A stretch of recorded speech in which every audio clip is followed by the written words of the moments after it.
Nwunye m na enyi ya nwaanyị na-ezu m oshi. Nwunye m a na-agwa unu maka afọ m ya na university ebe ya na enyi ya nwaanyị na-aga school. So mụ na ya na-agba wee kwube. This girl bụ nnọọ ife nchọ, like figure bụ everything nchọ. So nkọwali ya ụdị ndụ nchọrọ ibi. Na-asị ya na nchọrọ ibigodu ndị olosho, na olosho ka ya chọrọ ịnụ, like nwunye ma na olosho nke na ya chọrọ fanụọ di na nwunye ka fa mụba nwa ozugbo mba. Na ya chọrọ fanụọ di na nwunye fa agbaba klọb fa gbagide mgbe ike ji wee gwụfa ha ebidozie setụlụ ọda mụba nwa ya ọta na. So this girl kwelụsị na ụdị ndụ ya chọ and ya ji ego ya na-eme ọfụma. So ya na klọb too much. Ọ bụkwa na this girl na klọb too much ya na enyi ya nwaanyị pịa ya eme gị ya na ya na-abụ bili. Like after a year and a half ya nụsịrị nwunye enyi ya nwaanyị alụkwuo di. Ọ sị m na fa gasịzịa pati ghọtara na na-abata n'abalị fa kwụsị na manshọn ya gbagoro ebe ya bi fa niile alalụ ebe afọ. Enyi ya nwaanyị na di ya jee na guest room fa lalụ then ya na nwunye aga na room ha ralụ o. So ihe a na-eme sometimes ha ga-abịa na Saturday gbasịa Saturday everybody alalụ na bie. Tomorrow bụ Sunday fa agbawakwa again yọtara na ma ha gba Friday ha gba Saturday. Jutoni ya ji ego fudat na enyi ya nwaanyị na die na struggle nya aka esisiri fa ike o. Nya bịa na akata for everything. Ya da ajụfa o nya like ha gawa party nya na-akwụ ụgwọ ihe niile nya ga-eweta moto nya ga-ego nri whatever it is nya na-take care of it duto na the guy bịazi buzikwuolu friend ya yọtara na until one day agasị abata na fa ṅụrụ mkpa ya ọsị m nne ya na-aṅụta mmanya ahụ. So fajesie bata bụ na nwee ike onwefe mee na pati fa naba n'oge mana mmiri na-ezo ọwọntị ya ebupụta mmanya aṅụba yọtara na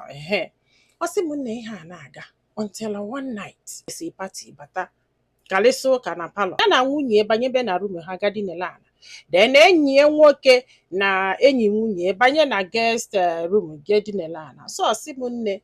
olu n'ime abalị na o mesịrị ihe dịka 3 hours fadinani nye binie nya ga-agwa anyị nke nya fulo nye binie fụzie nwunye ka nya na nwunye enyi ya nwoke na-ekwu okwu like na nwunye enyi ya nwoke kwụ ịmagolu kwụ n'ọnụ ụzọ kpodo ego n'aka o ma dollars ma naira denu sekpudozie akpanya ji eje ọlụ n'aka ka tete ọwụ na nwunye binigo sit up na bed na-asị ya ka ekwe n'ihe ime ka ekwe n'ihe ime nya wee tọnụzia wee sị ha kedu ihe na-emenụ. Nwunye wee sị ya na ya ma akwa ahụ ịghọtara na nya wee sị nwunye enyi ya nwoke kedu ife ijizi akpa nji eje ọlụ eme kedu ife ikpozi ego ngwụsalụ were eme. Ọ sị ya eni adụsọrị nya wee sị ya ka ihe na-aza na ịdụsọrị oshi ka ị na-ezu oshi after ihe niile mmegolu unu onwedịgo bọsị ihe omego nghala inye gị. Ọ sị ya eni adụsọrị ọsị m nne ihe agbaka anyị isi na enwere ike ibelive n'ifo this guy na ọdụ ka onye oshi nya wesị nwunye isi na ịmara ihe na-emenụ nwunye esi eni amakwa ihe na-emenụ nya wesị anya chelu na anyị ama ihe na-eme kịta nya wee kunye wee ba na guest room wee kpọọ die wesị anya bịakwa na ya mara ife nwunye eji akpanya ji eje ọlụ wee kpokọla ego niile nya wụsara n'elu tebụl ma nke a tile na akpa. Ọ sị m nne na ya nezila onwe ya anya ọ bụ sef na trouser afọ ya yi wee bata duto na eyipụrụ ya na-esi etu ụfọpụtasịa akpa ya afọpụta o which means na ego niile bịa na akpa ma nke ọ wụsara n'elu tebụl kadịsu ume anọchi di wee bata wee jụbịa sị kedu ihe na-emezini. Ọ sị die na ya dụsọrị bido bebe akwa o ọ na-ebe akwa ịmago nwunye bịa na-ayụ ya sị biko nya sọrị nke nwa ya makwa na enyi nwaanyị ga-eme ụdị ha o sikwa nke ọ pụọ nke ahụ. Enyi nwoke wee daa n'ala wee yọbịa sị biko ya ga-enile ihe anya ya mana na ejiri ego ka gị nwa mana agụ ada agụ ya and na this woman ya na-atry ike to provide for her ya nwere ike ịghọta biko nya nyegodi a time ya wee nyere ha time because everybody dey shocked. After 2-3 days enyi nwoke afọ wee kpọọ ya wee sị biko ya dụkwa sorry o ya dụ surprise ife nwunye na-agụ ya na nwunye jikwa wee sị na nwunye nyanwa kwelie nkwa wee na-asị na ya ga na-enye ya ego na wee sị ka ekwu ụdị akụkọ bụ ihe ka ihe ime na ịbanye na o kwelie nkwa na ọ ga na-enye ego na nwunye ya agwara ya anything like this. O wee sị na ihe menụ bụ na gịnị mere na ka nwunye nosili di o Nwunye ya wee fụ na di eji ego. When I say na this man ji ego and no na-use ego anyhow. And no na-abụ ọnwụsa mmanya ya ma na onwe ọ gasasị ego everywhere. Na o nwere akpa ihe ọbụla ịsa achara ya ma mfu ego everywhere ego. Ịghọtara na nnọọ ife ọ gwalụ nwunye. Nwunye wee na-asị na enwalụ ịma na fa na struggle na ọ bụ na ọ ga na-ezuteli the money maka na nzute ka ọ bụ ka ọ na-enye ka a na-edobe. By the time ọ ga-ezute for 2-3 years ka wetazu ego ya ga-eji wee bido something doing. Ihe a ka ha kpalụ. Nwunye ya wee kwalụ o wee pụrụ na nwunye na-ezu ego esizi ya nwụsịrị mmanya pasị ya ịmagoludinela na du tips nke nwango. Nwunye ekpoko ego niile fọ na-akpa kpoko ego niile dị na tebụl megịnị chinye nwaanyị a ọ sị m nne na ịgwa m eziokwu na ya ma na ego na-efu mana ịgbago ọnụ mmadụ ya na nwaanyị bi nya feel no need certain things ya ta na say woman so nya bia na ada achọ the money thinking na nwunye thinking na nwunye na-ewele ego ya mara na eziokwu na nwunye na-ewele ego ma na o wesela onye enyi nwaanyị ọ na-edobe ọ ga-eji wee bido afịa ọ ga-eji wee bido something doing according to ya na nwunye ọ sị m nne na o nwere bọsị ya ga-apụta bundles of money a na-efu 50, 100, 200, 50, 100. Ọ sị bụ ịma na ịnụsị nwaanyị ọfụ ọ na-achịpụta ife onwere ụmụ ife onwere wee bịa be gị ịma mma ma nke onwere ma nke onwe buru ma ndị eji die ụlọ ma ndị enyere as gift ịmagolu ya na afụdo stins ya na-asị mebi na ego ndị ọ na-ewelu ka o ji egie ndị agbara na ya nụrụ ma atọlọ. Ọ sị m nne na ihe ekwere ya mbelivu. Ọ sị m nne na ya kpọnwụrụ nwunye na ya mara ka a ga-esi wee jụ nwaanyị ajụjụ ya wee naba be nne ya wee kọbalụ ndị be nne ya kọbalụ papịa kọsa papịa si ya mba ịmanụ this lady na ọ bụrụ sọsọ na o zuru goshi bụ nsogbu ya no na o nwere uche na nke a ama mme ya wee sị papịa ya mara ka ya si eji about this papịa wee sị anya hapụrụ ya that he will handle it na fan sigo papịa wee je wee kpọọ papa the girl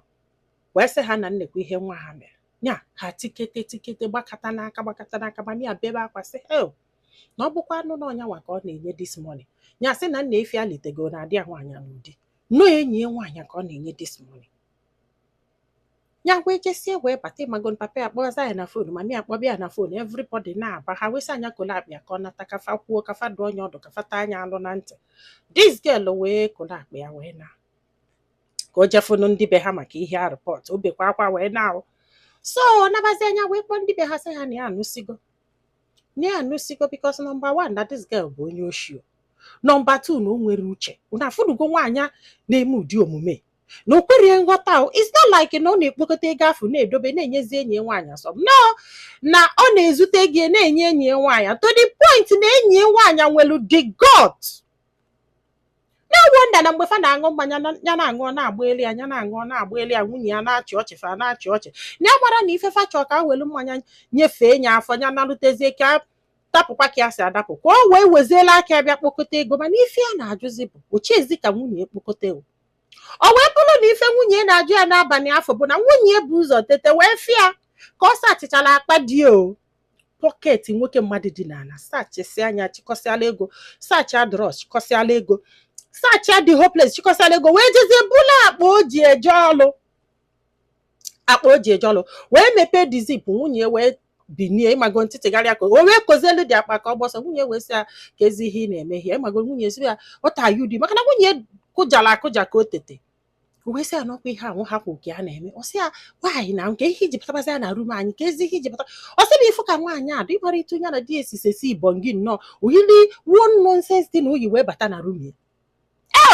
ike gwụkwara ya wee sị na ya da anọsị ndị be ha wee na-agba yọlugbo ga yọlugbede yọ n'etiti na yọkatịa ya wee sị ha na nsogbu adọrọ ya ga-enye 5M ka o wee chọọ something do makwa ma ya wee nozi ya mba na-emego this mistake ọ bụrụ mistake thank God na fa amụtabe nwa ya mụrụ na onye oshi ka ya na ọ bụgodo na ọ bụrụ onye oshi ya mụrụ na nwa ya nwere uche which means na ọ bịara ịgasa agasa ya kpakọtasị anya ejedute ofu onye ala ọ gasasị ya una afụnụ gị ihe ka ọ dị otu like anụsala m nke esi nwere ma ama nọ na this page what is all this echekọtara m ihe a sị n'ụkwa na-adala ndị na-amara ata kedu ụdị zugiri gbada ka ọ gịnị ka esi akpị ya bụ ihe anụwa